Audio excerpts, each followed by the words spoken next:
Welcome back to Level Up from Student to Leader. We're your hosts, Eric, Liz, Raina, and Karen. And today's episode is seriously one for the books. We had the amazing honor of getting to know and talk to the Dean of Student Services and Student Development at Crafton College, the one and only Dr. Willie Blackmon. He brought us all the inside scoop on his journey through higher education, from navigating his own experiences and intersectionalities to centering student voices and empowering them through student affairs. Dr. Blackmon has held impactful roles at UC Riverside, UC San Diego, Chico State, just to name a few. And wait, did we mention he was on season 2 of Nailed It on Netflix? Crazy, right? So grab your popcorn, grab your favorite drink, settle in, and enjoy this episode. Alrighty, y'all, so let's dive into our first topic of discussion. To give us the foundation we need, Eric, can you please share what you learned about the historical context?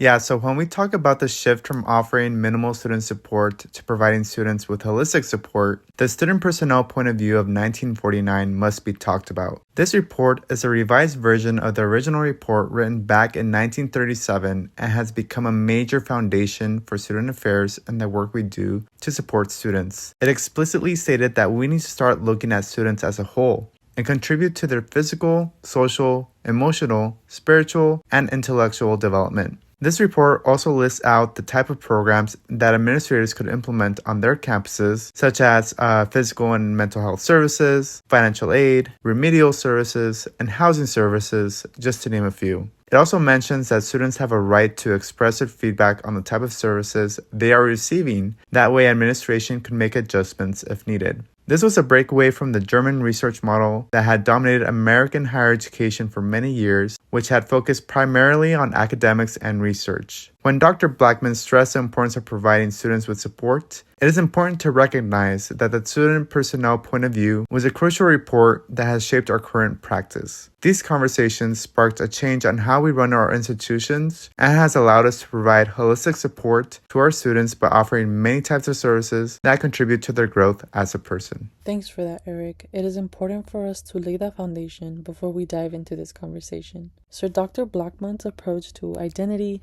equity, and justice was real, it was unique, and it was empowering. He made it clear that these concepts are not just departmental buzzwords, but they are pivotal and central to his work. His perspective is deeply informed by his identity as a Black person and as a male navigating higher education. His goal is not just to represent students of color, but it's mobilizing their voices in the pursuit of academia. He was very transparent, especially when talking about learning to code switch from a very young age and being able to apply that skill in academia. This made his approach very authentic. He also offered this powerful analogy that just as communities have food deserts, he argued that higher education also has access deserts, which is when a college can physically sit in a community, but how the institution embraces its students is what determines true access. His commitment to justice is rooted in naming systemic factors and harmful narratives about marginalized groups. His job now is to help institutions address these realities, not just ignore them.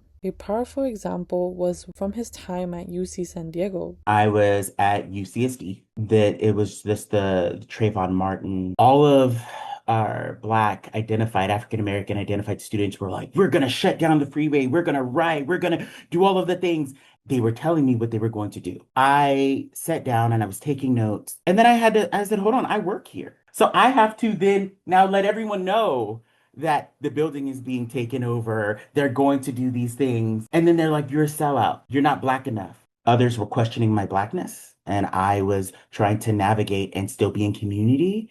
And that comes up a lot in these spaces when we want to support our students wholeheartedly, but understanding that we still work for an institution and there are policies and procedures. So it's my job to give you the policies and the procedures and help you work within those confines in order to make sure your voices are heard. But now I'm blessed and fortunate to be at the table in the room where these conversations are happening to advocate for those groups. My undocumented individuals, LGBT community folks, right? I'm in those spaces to now be able to shape and advocate where I wasn't at the table initially, and now I'm at the table and I'm talking about how can we enhance their experience and support them in ways that they haven't been supported before. After the Trayvon Martin incident, He had to navigate the difficult intersection of supporting students while working within this institution. He was called a sellout, but he continued guiding students through institutional policies so that their voices could be heard. That's actually really insightful. To see how he navigated that situation as both a student affairs professional and a human, it's hard to not have empathy in those situations. Student affairs has changed a lot over time as colleges adapt to the evolving needs of students. There's been a shift toward educating the whole student and building support offices like basic needs centers. Student affairs now serves a more diverse student population, adult students, international students, and supports online learning as well.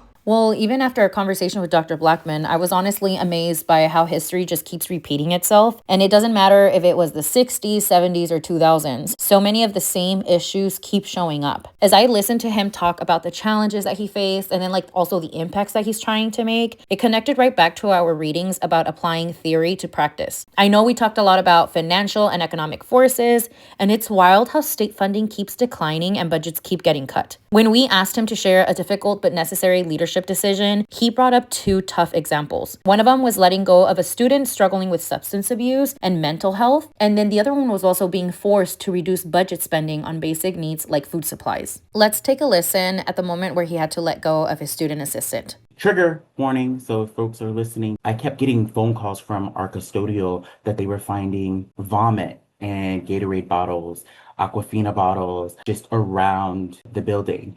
And we couldn't figure out where they were coming from, what was happening. Long story short, the student had substance abuse issues, had stolen from the front desk. I kept petty cash up to $150 and went and bought tons of food and then would throw up into these bottles because she was also suffering from bulimia. We addressed her substance abuse issues, the bulimia, the anorexia, had to fire her from the job. That was very hard. Ultimately got her into counseling, got her into a program. I was 24 at the time. She was 22. So when you are a young professional and you're coming in and people are almost at the same age and how can I, again, affect change in this space? He really made me realize how these issues are still impacting our student affairs today, such as substance abuse and mental health crisis, as well as budget shortages and declining of state support. These problems feel like they're literally at an all-time high. And honestly, as we enter the field, it's a reminder that we must keep advocating for those most impacted. I connected with him specifically when he started talking about financial struggles,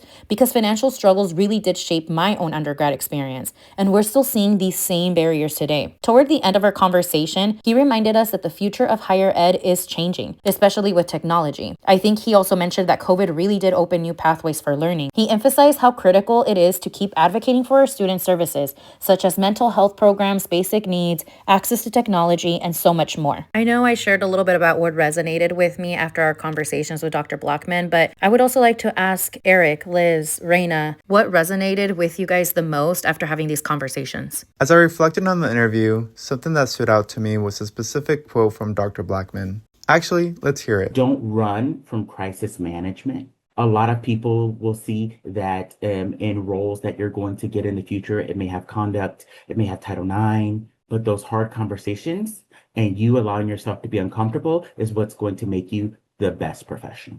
This hit me because I'm someone who does try to run away from crisis management. I avoid uncomfortable situations and hope someone else will step in. But hearing this from him and also reading the conflict resolution chapter from our Student Services Handbook made me realize that crisis management is part of the job. When I've dealt with conflict in my workplace, I tend to overthink everything, which hurts my confidence. And I think that's where my avoidance comes from, and it's from not feeling confident in dealing with those situations. But now, I'm inspired to get comfortable with the uncomfortable. The chapter emphasized that conflict management skills help build campus community, create effective organizations, nurture positive learning environments, and reduce barriers to student success. And that's an area that I want to grow in as I navigate my career. Listening to Dr. Blackmon's journey reminded me that we eventually have to face our fears head on in order to become effective leaders. Thank you for sharing, Eric. One thing that stood out to me was how much the college experience has changed. Dr. Blackmon and I talked about how when we both started college, there was no online registration. You had to do everything by phone, no online classes, and very limited class times. Let's hear Dr. Blackmon's thoughts on this. So I also had to register via the phone. Looking at a So you know. Yes, I know. Yes, via the catalog, going through the pages. You would call and I'd be like 4731. You have been registered for that class. I'm like, okay, I got it. And so it has changed. It's a bit more instantaneous. You can log in, you can do the things. And I do feel that there has been, even with evening and weekend formats, where that wasn't readily available. You were in class either Tuesday, Thursday, Monday, Wednesday, Friday. Now I see that there are Saturday options, there are evening options, which really helps those students who have to work and also taking care of their parents, their older parents, and how that is a very much so a real thing. And the flexibility around schedules has been crazy. That really resonated with me because it's something I've experienced. And now, even as I'm in this program, I'm helping my mom with these same processes now that she's retired. Those are great reflections, y'all. As I was also reflecting on Dr. Blackmon's approach, it pushed me to think about the kind of professional I am becoming. Hearing how he transforms his lived experiences into advocacy reminds me that my own journey in navigating higher education, finding my voice, and learning to hold space for others can also shape how I show up for the students I serve. His commitment to making people feel seen and affirmed encourages me to center empathy and authenticity in my work. I want to be able to recognize students' full identities, honor their stories, and help create spaces where they truly belong. And it was also really refreshing to see how professionals like Dr. Blackmon have stayed rooted in the history and intentional use of these practices, especially now when across the United States we're seeing a surge in legislative attempts to silence these kinds of truths. The anti-critical race theory efforts nationwide that are targeting curriculum, targeting trainings, and even how educators can talk about identity and power